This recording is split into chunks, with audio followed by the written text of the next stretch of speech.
Why do I recommend no snoring more air to my patients? The reason is simple.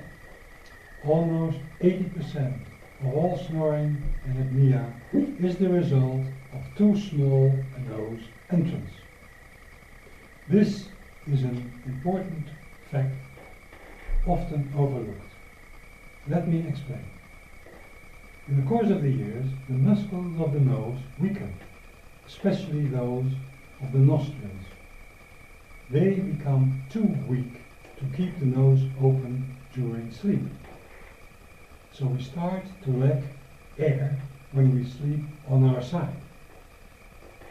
Because the lungs continue to inhale, an under pressure occurs and the airway becomes even narrower.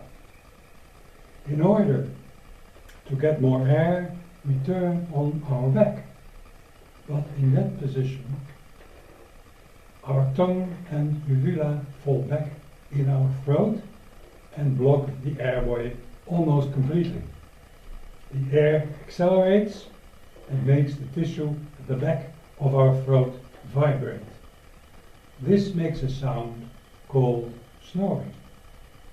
Please realize that this whole process starts with too small a nose entrance and that no snoring more air keeps the nose entrance open.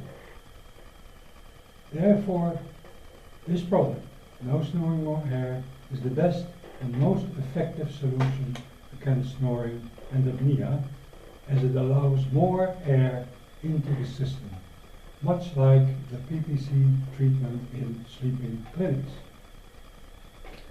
The material is soft, flexible, and adapts easily to the shape of the individual nose. The tube is medical and is unique. It is often used during operations in hospitals, and therefore it causes no irritation whatsoever. It is practically invisible. To conclude, before trying any other product, my advice is to try no snoring more air. It stops snoring and apnea in almost all cases.